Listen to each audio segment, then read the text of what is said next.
actors, corporations, foundations, celebrities, international organizations, civil society, and NGOs. And they've become very, very active, competing with states. And that competition is not a bad thing. It has, in a range of issues, we've had examples of public-private partnerships. Think about the Global Alliance for Vaccine and Immunization, for instance. That's a very good example of where states, international organizations, developing countries, industrialized countries, foundations like the Bill and Melinda Gates Foundation would come together, to craft a public-private partnership on a global health issue. Think also about the Global Fund to fight HIV, malaria, and tuberculosis, and a range of other emerging public-private partnerships. How best can the Caribbean region craft global health diplomacy to maximize its strategic interests? I would want to argue that contemporary global health diplomacy is not driven by events in the health sector. It is largely driven by trade, investment, and security issues. The reason why Ebola, for instance, would catalyze some form of interest from the West is not because Ebola is a health issue. It is because of the threat that it has presented, to the West, because of travel, movement of people. If you wind back and go and look at when SARS, during the SARS epidemic, something happens in Asia, and within a couple of days, it shows up in Toronto. So it ceases to become a health issue. It has become a global security issue that has been able now to catalyze foreign policy responses from the big powers, the big economic players. So global trade agreements, especially those that are enforced by the World Trade Organization, are now the key drivers of global health diplomacy. We heard from the Executive Secretary of UNCTAD yesterday, where he alluded to agreements like the Trade-Related Intellectual Property Rights, the TRIPS agreement, and its impact on access to essential medicines, whether it's for HIV and other health issues. There are also other trade agreements to think about in this context. The General Agreement on Trade and Services, and how this has facilitated the outward migration of health professionals from Africa to the West, for instance, from this region to North America. There's also the SPS agreement, also enforced by the WTO, that is supposed to govern food-related outbreaks. But the real question is, how many times do trade ministers talk to their health counterparts? How many times do health ministers talk to foreign policy, to foreign ministers? So I want to flag off the issue of policy coherence between trade, health, and foreign departments or foreign ministries. This is extremely important because of the fact that in so many developing countries, including the Caribbean countries, a health minister would go to Geneva and go to the World Health Organization, represents his or her country, makes commitments, and then a trade minister would go to the same Geneva and go to the WTO, the World Trade Organization, signs all kinds of agreements on behalf of his or her country, and these two ministers don't even talk to each other.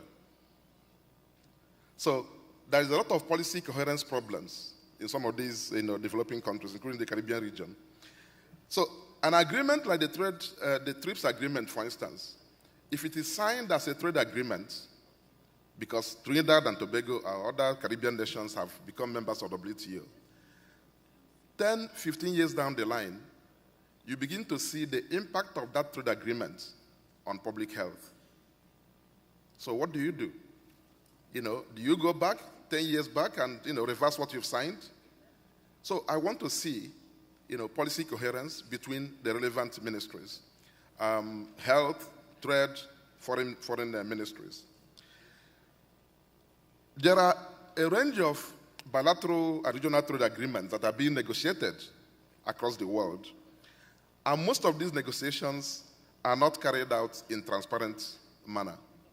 They are not subject to civil society oversight. The playing field is never level, between these countries that are negotiating these agreements. And often, trade agreements trump the right to health and all the human rights instruments that the UN have adopted in the past couple of decades.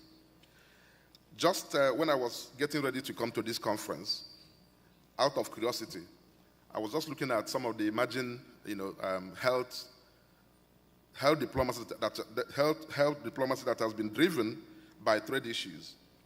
And in March this year, just last month, Jamaica imposed an immediate import restriction on poultry products from certain US states and the Canadian province of British Columbia because of highly pathogenic influenza, bird flu, in these states and this province in Canada.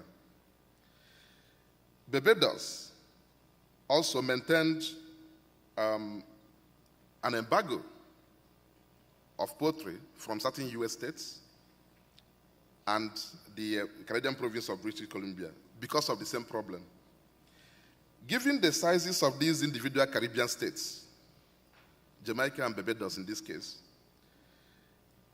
if Canada and US were to retaliate, this is a trade dispute, if they were to retaliate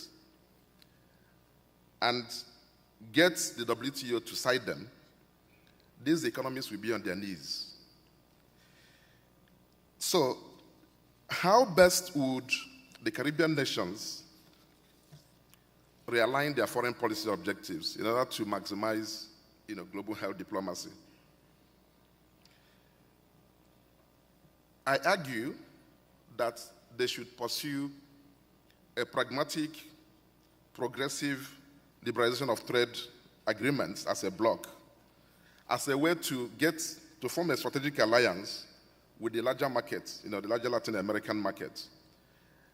Because anything short of this, in my view, would see the Caribbean nations to, continue to punch below their weight. We need to understand global health diplomacy in the context of the broader trade, investment, and security challenges.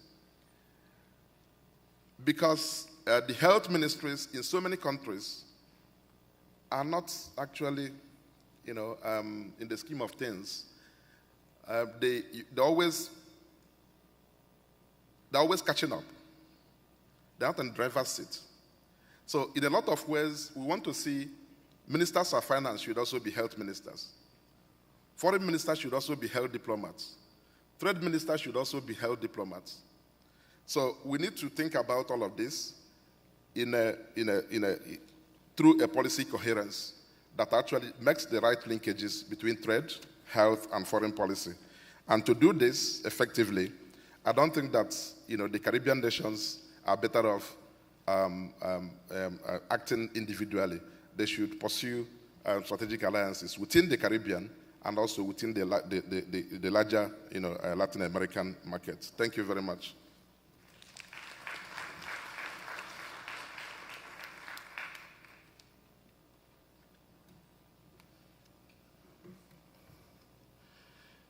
Thank you, Dr. Agnam. Next presenter is Professor Joachim Prandtl.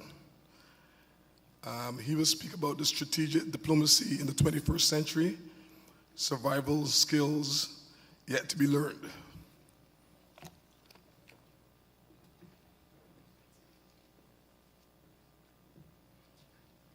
Good afternoon. First of all, before I start, I wouldn't want to miss the opportunity to thank the organizers for inviting me. And also, I would like to thank the Australian High Commissioner for facilitating my coming. It's been a really long way from Canberra, I must tell you, over 30 hours on the plane.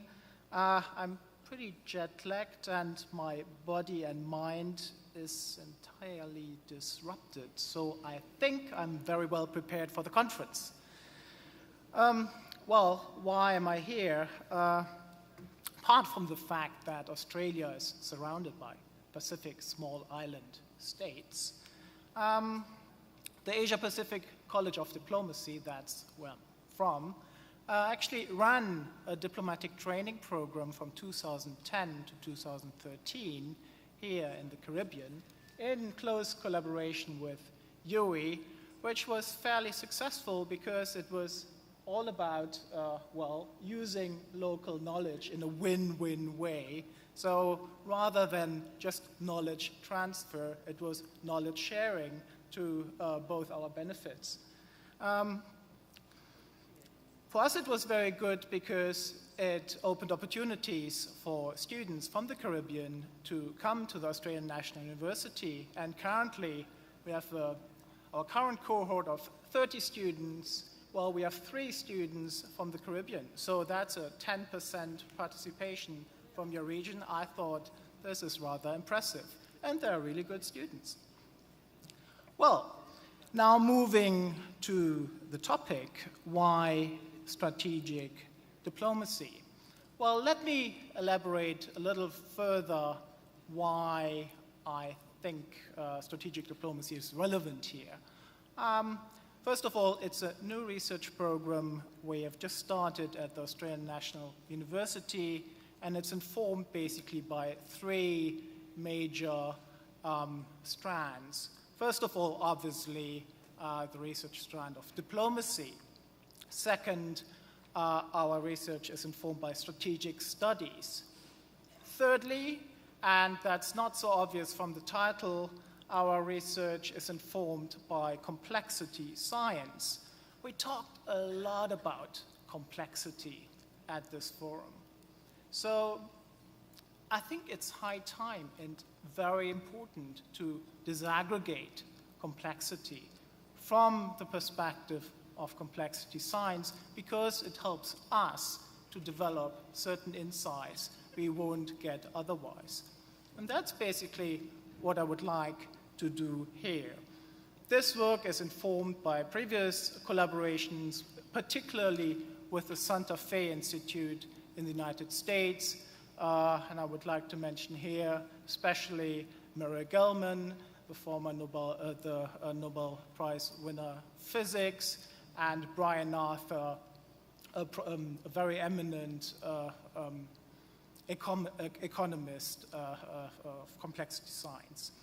I would like to propel 2 key arguments here.